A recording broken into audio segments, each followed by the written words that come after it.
Et si le fait de s'excuser sincèrement pour ses erreurs, de demander pardon avec une grande dévotion, c'était en réalité la pire insulte possible à la justice? Ah ouais, c'est vrai que présenté comme ça? C'est complètement contre-intuitif, on est d'accord.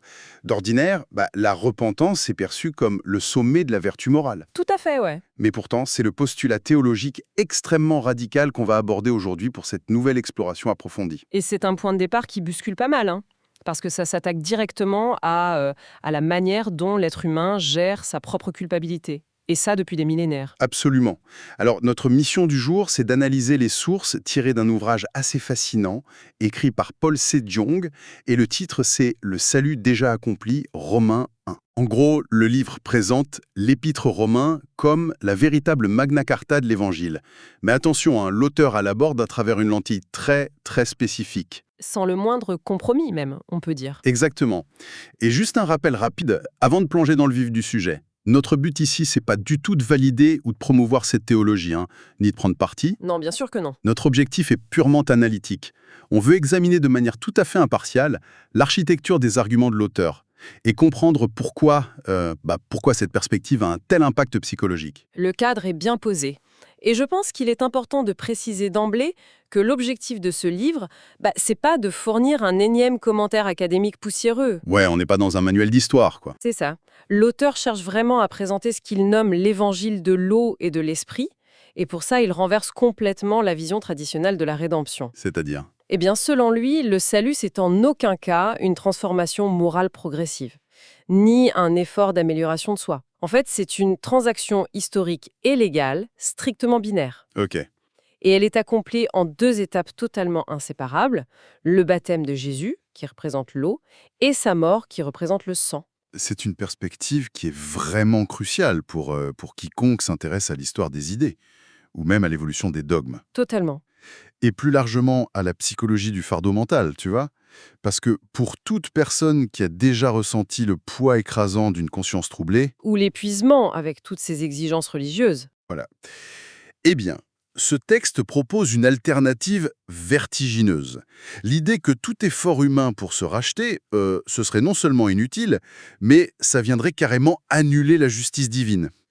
L'architecture de son argument repose vraiment sur l'idée que l'humanité a toujours cette tendance à compliquer les choses. Par ego, peut-être? Par ego ou par besoin de contrôle, ouais.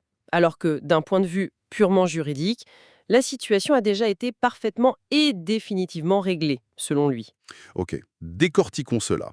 L'auteur insiste lourdement sur le fait que l'œuvre du Christ, c'est pas un simple exemple de sacrifice moral pour inspirer l'empathie. Non, pas du tout. Il décrit ça plutôt comme l'exécution d'un système juridique hyper précis.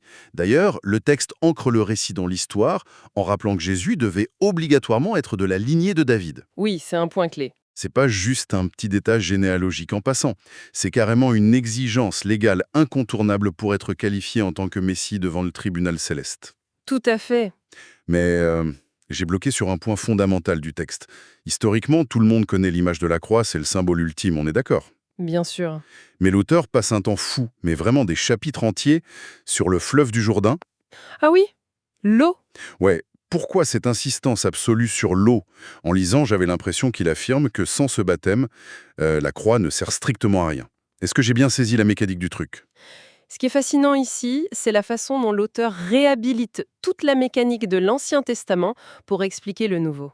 Ah, d'accord. Pour comprendre le rôle du Jourdain, il faut vraiment comprendre le concept du jour des expiations, le Yom Kippour dans le Lévitique. Le système de sacrifice, c'est ça? Exactement.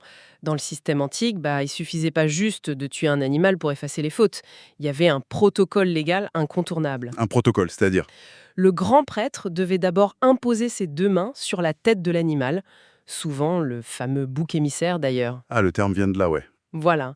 Et c'était pour y transférer, littéralement, physiquement et légalement, tous les péchés du peuple. Donc c'est pas juste symbolique. Non, sans ce transfert préalable par l'imposition des mains, le sacrifice de l'animal n'avait aucune valeur d'expiation. C'était juste l'abattage d'une bête, quoi. Donc le geste physique de la transmission, c'est vraiment la clé de voûte de toute l'opération. Précisément. Et c'est là que l'auteur introduit sa thèse centrale. Jean-Baptiste, il ne le voit pas juste comme un prophète excentrique dans le désert. Avec ses sauterelles et son miel sauvage. C'est ça.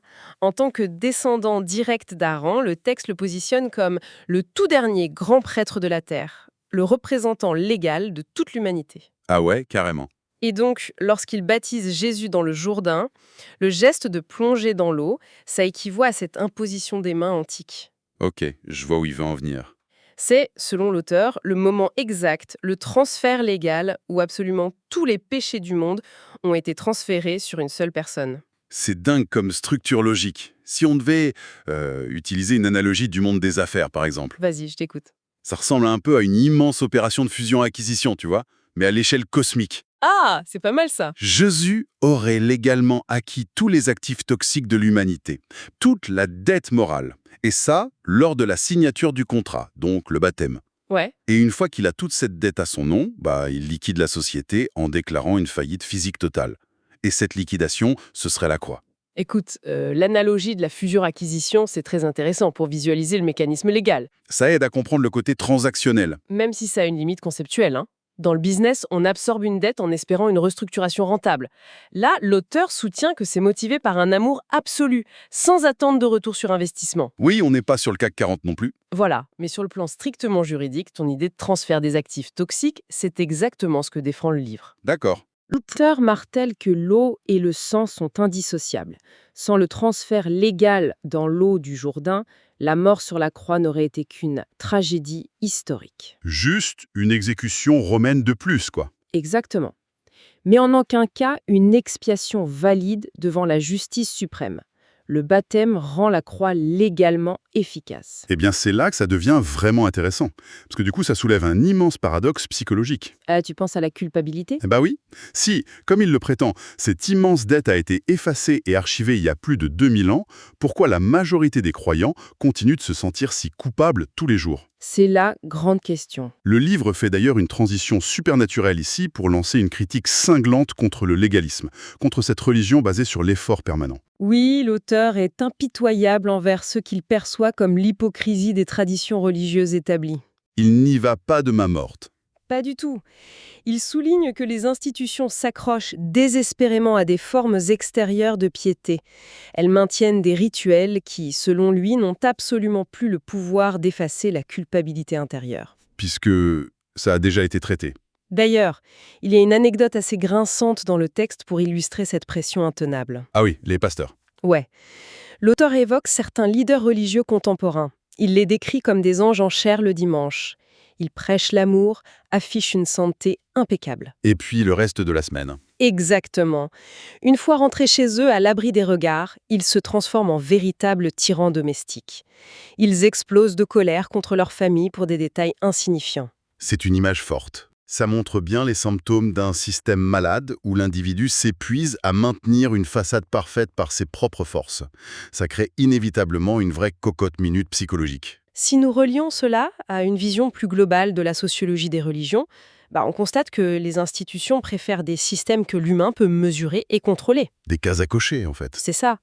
Le légalisme, avec ses listes de trucs à faire ou à ne pas faire, ça donne l'illusion du contrôle.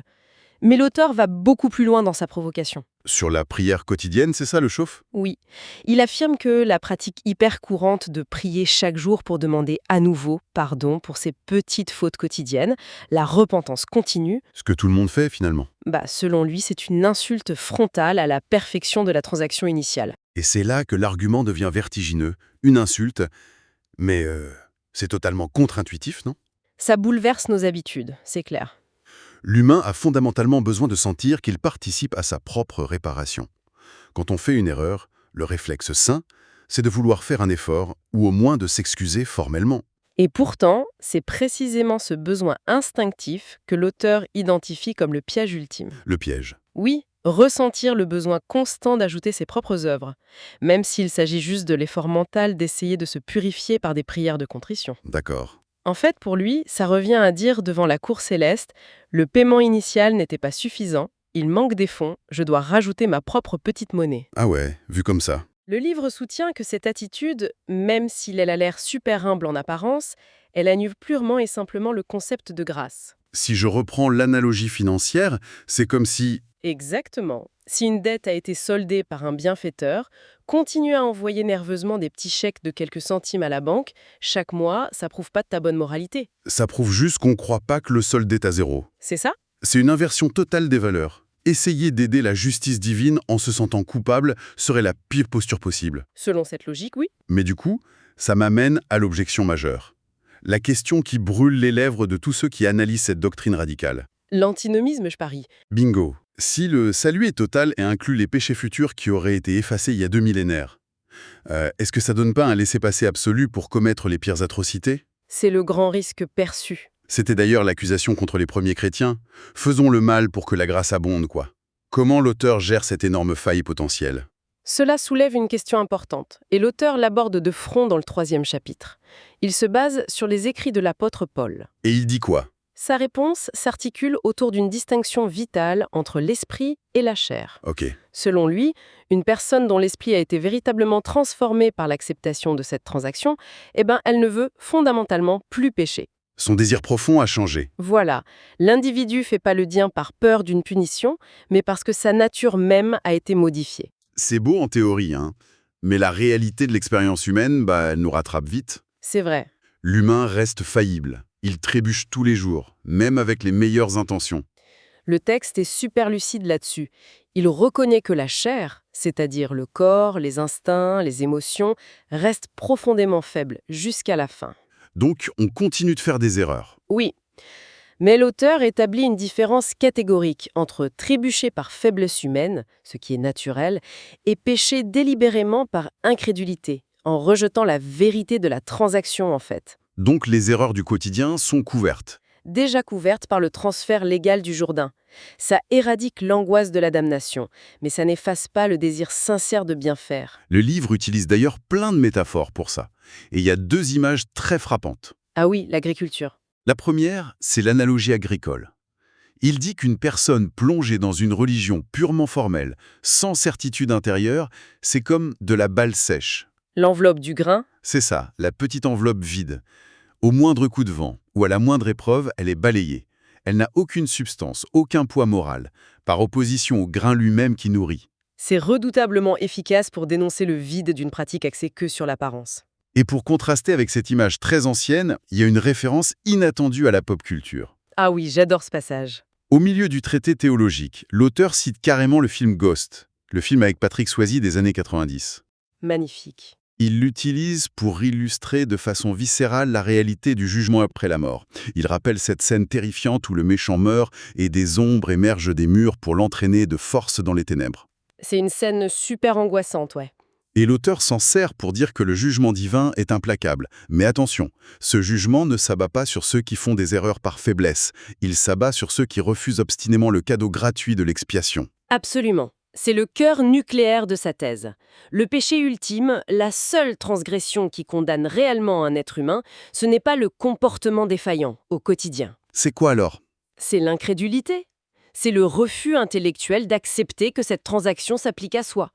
Du coup, selon cette vue, l'enfer serait rempli de personnes très morales et religieuses, mais qui ont refusé de lâcher prise sur leur propre mérite. Alors qu'est-ce que tout cela signifie quand on essaie de l'appliquer concrètement? C'est la question de la pratique, ouais. Comment on expérimente cette foi si elle ne requiert aucun effort? Le livre déploie le modèle ultime de la foi sans effort avec la figure d'Abraham dans le chapitre 4 des Romains. Le fameux patriarche. Et ce qui est historiquement remarquable avec Abraham, c'est qu'il est déclaré juste des siècles avant même que la loi religieuse ou les 10 commandements ou le moindre rituel ne soit établi. Il n'avait d'aucun texte sacré à lire, aucune liturgie, rien. Le choix d'Abraham n'est pas anodin par l'auteur, j'imagine. Ah non, c'est l'archétype parfait de ce qu'il nomme la foi pure. Une foi déconnectée de tout système légal. Et le contexte biologique de l'histoire est fou. Vas-y, rappelle-nous. On parle d'un homme de 75 ans et de sa femme, Sarah, qui est stérile et a largement dépassé l'âge de la maternité. Médicalement parlant, c'est plié. C'est une impasse absolue. Le degré zéro de l'espoir. Pourtant, face à ça, une déclaration divine affirme qu'ils auront une descendance aussi nombreuse que les étoiles. Et comment il réagit? Eh bien, la clé, c'est qu'Abraham choisit de tenir cette déclaration pour vraie, sans exiger de preuves tangibles et sans tenter d'élaborer une stratégie par ses propres moyens. Il accepte simplement la réalité de la déclaration comme un fait déjà accompli, malgré l'absurdité du truc. Voilà, c'est ça. D'ailleurs, l'auteur utilise une dernière image hyper terre-à-terre pour expliquer ça. C'est l'analogie de la bague en or 14 carats. Ah oui, très belle métaphore. L'argument, c'est que si une personne de confiance vous offre une bague en affirmant que c'est de l'or massif, t'as pas besoin de transpirer ou de faire une gymnastique mentale pour t'en convaincre. Pas besoin de suer pour y croire. Exactement. Si c'est un fait, l'acceptation est sans douleur. On prend la bague, on la met au doigt, et voilà.